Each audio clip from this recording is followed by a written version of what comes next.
오늘은 2023년의 마지막 주간으로 해마다 이맘때가 되면 사람들은 한 해를 돌아보게 됩니다.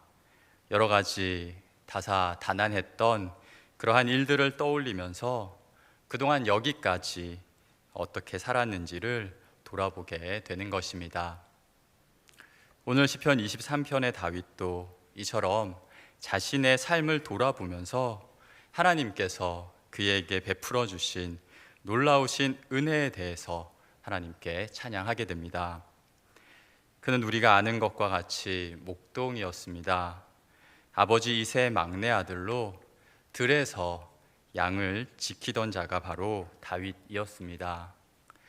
그러기에 다윗은 누구보다 양에 대해서 잘 알고 있었습니다. 양을 보면 사나운 짐승으로부터 아무런 보호를 받지 못하는, 바로 보호할 힘이 없어 약하고 무력한 동물이며 또 빠르게 달릴 수 있는 다리도 갖고 있지 않아서 크고 사나운 짐승을 만나면 꼼짝없이 당할 수밖에 없는 동물이 바로 양입니다. 그리고 흰 털로 인해서 그 털은 쉽게 오염이 되기도 하고 또 그 더러움과 오염을 스스로는 제거할 아무 능력도 가지고 있지 못한 것이 바로 양의 모습인 것이죠. 거기에 방향 감각도 둔하여서 양은 목자의 도움이 없이는 어떠한 길도 잘 찾지 못하는 동물이 바로 양임을 다윗은 잘 알고 있었던 것입니다. 그런데 이러한 양이 깊은 골짜기에 있다면 여러분 어떻게 되겠습니까? 양에게 있어서 너무나 그 길은 공포와 두려움의 길이 될 것입니다. 양은 어떻게 거기서 나올지 방황하면서 여기저기서 길을 헤매다가 결국 나오지 못하게 될 수도 있을 것입니다. 이렇게 양에 대해서 잘 알고 있는 다윗은 또한 자신 스스로가 양과 같다는 것 또한 잘 알고 있었습니다. 그는 양을 돌보며 사나운 눈초리로 양을 노리는 그 짐승들을 물리쳤던 그였으며 또 우리가 잘 아는 것처럼 블레셋의 대장정 골리앗을 쓰러뜨렸던 그였지만 그는 자신이 너무도 약하고 부족한 한 사람에 불과하다는 것 또한 잘 알고 있었던 것입니다. 사울왕의 미움을 받아서 생명의 위협을 받을 때에 그는 도망갈 수밖에 없었고 또 도망자로 매 순간순간 두려움에 떨면서 살 수밖에 없었습니다. 그리고 이스라엘의 왕이 되기까지 그 수많은 억울한 사건들과 그리고 힘겨운 시간들을 보내면서 그는 아파하고 또 탄식할 수밖에 없었던 것입니다. 이스라엘의 왕이 되어서도 그는 그만 죄 앞에 넘어지고 또 그로 인해서 자식들 간의 다툼이 일어나고 또 아들에게 배신을 당하며 다시금 도망치며 슬퍼하며 그는 살아가게 되었던 것이지요. 왕으로서 또 아버지로서 그도 나라와 가족들을 잘 다스리면서 살고픈 그 소망과 또 바람이 있었지만 그는 그렇게 살지를 못한 것입니다.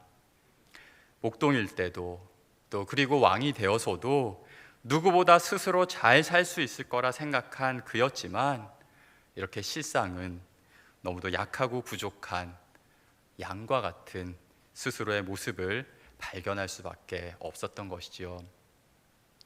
그리고 원하지 않는 삶의 고난과 수렁으로 그는 오랜 시간 힘든 시절들을 보내면서 이렇게 어둡고 음침한 골짜기에 빠져서 헤매는 그 양과 같은 자신의 모습을 보게 되었을 것입니다.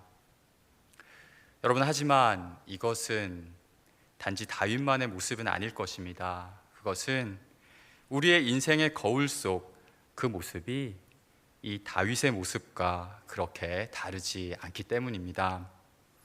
모든 것을 할 수 있고 또 모든 것을 잘 할 수 있고 또 누구보다 낫고 또 잘 살 수 있을 거라 생각하며 사람들은 살아가고 있지만 살아가면 살아갈수록 여러분 어떻습니까? 양과 같이 너무도 약하고 부족한 우리들 자신을 사람들은 발견하게 되는 것입니다.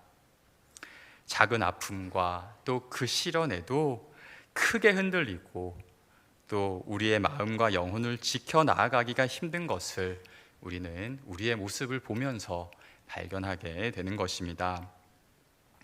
길을 잃은 양과 같이 어디로 가야 할지 또 어떻게 가야 할지를 몰라서 갈팡질팡 방황하는 우리들의 모습들, 또 그런 자신의 모습을 보면서 속상해하고 또 마음 아파하는 이들이 바로 우리들의 모습인 것입니다. 이렇게 연약한 우리들이기에 본문의 골짜기와 같은 인생의 여러 문제와 어려움들이 생기지 않았으면 좋겠지만, 여러분 어떻게 그렇습니까? 우리의 모습을 보면 오늘 말씀의 다윗과 같이 우리는 많은 인생의 골짜기를 만나게 되고 또 지나가게 됨을 보게 됩니다. 가족 간의 여러 문제들, 또 경제적인 문제들, 또 건강의 문제 등 살아가며 겪게 되는 여러 문제들과 우리는 맞닥뜨리면서 그때마다 우리는 이를 풀어갈 여러 노력과 수고를 해야 하는 것입니다. 또 더불어서 이러한 삶의 문제들과 함께 있게 되는 그 영적인 문제는 또 어떻습니까? 작은 유혹에도 쉽게 무너지고 또 넘어져서 죄의 수렁에서 허우적대는 것이 우리의 모습임을 우리는 부정할 수 없을 것입니다. 쉽게 죄에 빠져 그 죄로 오염되고 또 오염된 그 죄를 스스로는 씻을 수 없는 것이 바로 우리들의 모습이기 때문입니다. 이러한 것들이 우리의 인생의 모습인 것이죠. 사랑하는 여러분, 오늘 다윗은 이 모든 것들을 인정합니다. 인정하면서 여러 고난과 또 시련을 이기고 이스라엘의 왕이 되어 돌아본 그의 인생에서 그에게 빠질 수 없는 한 분에 대해서 그는 고백하고 말하고 있습니다. 바로 그분이 바로 우리의 선한 목자 되시는 여호와 하나님이십니다. 다윗은 자신의 모습이 이렇게 자기가 돌보던 양과 같음을 인정하면서 바로 그런 자신에게 꼭 계셔야 하는 분이 우리 하나님임을 고백하게 됩니다. 그는 양에 대해서도 이렇게 잘 알고 있었지만 또 그 양을 돌보는 목자에 대해서도 잘 알고 있었습니다. 바로 그가 목자였기 때문이죠. 그는 양들을 위해서 어떠한 희생도 마다하지 않는 신실한 목자였습니다. 함께 사무엘상 17장 34절에서 35절까지 말씀을 한번 같이 읽어보도록 하겠습니다. 다윗이 사울에게 말하되 주의 종이 아버지의 양을 지킬 때에 사자나 곰이 와서 양떼에서 새끼를 물어가면 내가 따라가서 그것을 치고 또 그 입에서 새끼를 건져내었고 그것이 일어나 나를 해하고자 하면 내가 그 수염을 잡고 그것을 쳐 죽였나이다. 아멘. 이것은 다윗이 얼마나 양들을 위해서 헌신했는지를 말하고 있는 대화의 내용입니다. 골리앗을 향해서 나아가고자 하는 이 다윗을 사울이 만류하게 됐고 또 사울 왕에게 다윗은 자신이 양들을 돌보며 익힌 그 능력으로 내가 능히 골리앗도 쓰러뜨려 넘어뜨릴 수 있다, 그는 말하고 있는 것입니다. 하나님의 능력을 힘입어서 자신은 하나님께서 분명히 도와주시기에 승리할 수 있음을 말하고 있는 것입니다. 그리고 그러한 대화 가운데 우리는 그가 이렇게 지금까지 감당하였던 양을 돌보는 일을 너무도 신실하게 잘 감당하였구나를 알게 되는 것이죠. 사자와 곰으로부터 양을 지키려다가 자칫하면 자신의 목숨마저도 위험해질 수 있는 상황이지만 그는 작은 이 양 한 마리의 새끼 양도 소홀히 하지 않았습니다. 그는 용기 있게 담대하게 나아가서 양들을 위험으로부터 구하였던 것이죠. 그리고 그들을 지키고 또 보호하여서 그들 모두가 안전하게 살아가게끔 그는 최선을 다하게 됩니다. 그는 오늘 고백합니다. 이렇게 여호와 하나님께서 그런 나의 목자가 되십니다. 그리고 1절의 말씀처럼 여호와는 나의 선하시고 신실하신 목자시니 내게 부족함이 없습니다. 고백하게 되었지요. 삶의 이 긴 시간들을 보내면서 그 시간들을 돌아볼 때 우리 하나님께서 자신에게 그러한 목자가 되어 주셨음에 감사하며 그는 하나님을 찬양하고 있었던 것입니다. 요즘 TV나 영상을 보면 인기 있는 한 동물이 등장합니다. 누군지 아십니까? 바로 그것은 푸바오라는 판다인데요. 그 이름의 뜻이 행복을 주는 보물이라고 합니다. 청소년기 정도 되는 이 판다 푸바오는 엉뚱하고 또 때로는 귀엽게 노는 그 모습을 보면서 사람들은 그의 이름처럼 이렇게 즐거워하고 또 행복해하면서 올 한 해 굉장한 열풍을 일으키고 있다고 합니다. 그런데 이런 푸바오의 모습도 사람들에게 많이 회자되고 있지만 푸바오를 돌보는 사육사들 역시 푸바오 못지않게 사람들의 관심을 받고 있습니다. 푸바오가 태어나서 또 지금의 그 모습으로 자랄 때까지 이 사육사들은 헌신적인 돌봄과 또 양육으로 그 푸바오를 길러왔기 때문인데요. 그에 대해 사육사들은 일거수일투족 모두를 알고 또 그에게 필요한 것들도 챙겨주고 또 아무 어려움 없이 이 푸바오가 잘 자랄 수 있도록 그들은 힘을 다하여 나아가고 있습니다. 사육사들은 푸바오가 판다로서 가장 행복하게 살아갈 수 있기를 바라면서 노력하고 있다, 그들은 말합니다.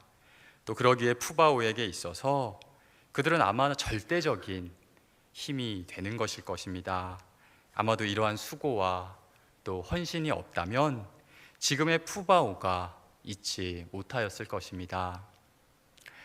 그런데 다윗의 모습을 다시 돌아와서 보게 되면 다윗은 그를 돌보아 주지 않았다면, 하나님께서 그를 돌보아 주지 않았다면 그는 여전히 방황하는 한 마리의 양과 다르지 않음을 그는 잘 알고 있었던 것입니다. 하나님께서 자신에게 한없는 사랑을 베풀어 주시고 또 여기까지 인도해 주신 것을 그는 깨달으면서 여호와는 나의 목자시니 내가 부족함이 없습니다 라고 고백을 하게 되었던 것입니다. 사랑하는 성도 여러분, 앞서 이야기 나눈 것처럼 우리도 다윗의 이 모습처럼 너무도 연약함을 고백하지 아니할 수 없습니다. 또 우리의 삶 역시도 좋은 일만 있으면 좋겠지만 그것이 아니라 골짜기를 지나는 것과 같이 쉽지 않음을 우리는 느끼게 됩니다. 하지만 그럼에도 우리가 낙심하지 않을 수 있는 것은 다윗을 도우시고 인도하여 주신 하나님께서 우리도 역시도 도우시고 또 우리의 선한 목자가 되어 주신다는 사실, 바로 그 이유, 또 그것을 우리는 잊지 말아야 하는 것이죠. 목동으로 양을 치던 다윗에게 하신 것처럼 또 왕으로 등극해 나라를 다스리던 다윗에게 하신 것과 같이 하나님은 2절의 말씀처럼 우리들로 하여금 푸른 풀밭 쉴만한 물가로 인도하여 주시는 것입니다. 그리고 3절의 의의 길로 지금도 우리를 인도해 가고 계십니다. 그러므로 우리는 약속의 땅 가나안으로 가는 이스라엘의 백성들과 같이 늘 불평하며 살아가는 것이 아니라 오히려 감사하며 우리의 이 길, 의의 길을 하나님과 함께 나아가야 하겠습니다. 그 길이 앞서 나눈 것과 같은 골짜기와 같은 험한 길이라고 하더라도 우리 하나님께서 함께 하여 주시고 또 하나님께서 인도해 주시는 길이라고 하면 여러분, 우리는 두 길을 두려워하지 않을 수 없게 되는 것입니다. 주의 지팡이와 또 주의 막대기가 우리를 지켜주시고 또 그 막대기와 지팡이가 우리의 닫힌 홍해도 열어주며 또 삶의 목마름과 갈증에서도 우리의 그 모든 것들을 해결해 주시기 때문일 것입니다. 여러분, 그런데 우리가 여기에서 기억해야 할 것이 하나 더 있는데요. 그것은 우리가 이렇게 골짜기를 지나는 것과 같은 어려운 그 힘들어 보이는 길이 사실은 하나님이 지금 인도해 가시는 의의 길인 경우가 있다는 것입니다. 그 길은 양에 대해서 너무도 잘 아시는 하나님께서 그들이 건강하고 안전하게 갈 수 있도록 도와주시려 하시는 길인 것입니다. 조금은 험하고 또 조금은 불편해 보이지만 그 길로 가야만 안전할 수 있고 또 그 길로 가야지 더욱 유익이 되기에 하나님은 그런 백성들은 그 길로 인도하여 주시는 것입니다. 그러므로 우리는 때로는 좁고 또 때로는 협착해 보이는 길인 것 같으나 우리 하나님께서 우리를 인도해 주시는 길이라면 인내하며 또 그 길을 가려 힘써야 하겠습니다. 형들에게 미움을 받아서 애굽으로 갈 수밖에 없었던 요셉, 그는 나중에 흉년으로 애굽을 찾은 그의 형들에게 이렇게 고백합니다. 함께 창세기 45장 7절과 8절을 같이 한번 읽어보도록 하겠습니다. 하나님이 큰 구원으로 당신의 생명을 보존하고 당신들의 후손을 세상에 두시려고 나를 당신들보다 먼저 보내셨나니 그런즉 나를 이리로 보낸 이는 당신들이 아니요 하나님이시라. 하나님이 나를 바로에게 아버지로 삼으시고 그 온 집의 주로 삼으시며 애굽 온 땅의 통치자로 삼으셨나이다. 아멘. 요셉은 많은 고난을 당하면서 애굽의 총리의 자리에 오르게 됩니다. 비록 지금은 총리의 위치에 있지만 지난 날을 떠올리며 형들을 원망하고 또 하나님께 불평할 만도 하지만 그는 오히려 이렇게 하나님께 영광을 올려드립니다. 형들과 또 온 가족 또 그리고 민족을 살리려고 형들이 아닌 바로 하나님께서 자신을 애굽으로 보내셨다 말하면서 하나님께서 여기까지 자신을 인도하셨음을 이렇게 고백하게 되었던 것입니다. 우리가 볼 때는 이 요셉의 길이 고생의 길이요 또 고난의 길로 보이지만 그 길은 하나님이 요셉과 이스라엘을 살리시기 위한 길, 하나님의 바로 의의 길이었던 것입니다. 사랑하는 여러분, 그러므로 지금 주 안에서 나아가는 우리의 이 모든 길 그 걸음 가운데에는 하나님의 분명하시고 놀라우신 뜻과 계획이 있음을 믿으시기를 간절히 소망합니다. 그 믿음으로 하나님의 말씀과 또 인도하심에 순종하며 나아가시는 주사랑교회 모든 성도들 되시기를 간절히 축복합니다. 다윗은 마지막으로 내가 여호와의 집에 영원히 살리로다 고백합니다. 그는 이제 자신이 거할 곳, 또 자신이 있어야 할 곳, 바로 그곳이 하나님의 집임을 선언하게 됩니다. 선하시고 또 인자하신 하나님과 함께 할 수 있는 곳, 그곳으로 자신이 갈 것을 확정하고 있는 것인데요. 몸과 마음도 상한 탕자가 온갖 고난과 또 고민 끝에 내린 결론이 바로 아버지의 집으로 가는 것이었던 것과 같이 다윗도 이제 하나님의 집에서 평생 영원히 살겠습니다 고백하고 있는 것입니다. 이 하나님의 집은 1차적으로 다윗에게 성전을 말한다 할 수 있습니다. 하나님의 영광이 임하는 곳, 또 하나님께 예배드리는 성전을 다윗은 사모하면서 이렇게 하나님의 이름을 만방에 높여드리며 살기를 그는 다짐하고 있는 것입니다. 그러면서 다윗은 이제 하나님의 그 주권 아래에서, 다시 말해 앞서 고백한 하나님의 양으로 그의 목자 되시는 하나님의 말씀을 따라 더욱 신실하게 살아갈 것을 다짐하고 있는 것입니다. 여러분, 비록 이것은 보이지 않는다 하여도 이렇게 하나님의 집에 사는 것과 다르지 않는 다윗의 모습일 것입니다. 주님의 통치 아래 사는 우리의 행동은 신실하신 선한 목자요 주님의 집의 아버지 되시는 그 하나님과 함께 사는 것이기 때문입니다. 여러분, 그리고 이것은 이제 저와 우리의 모습이요 또 고백이 돼야 하는 것입니다.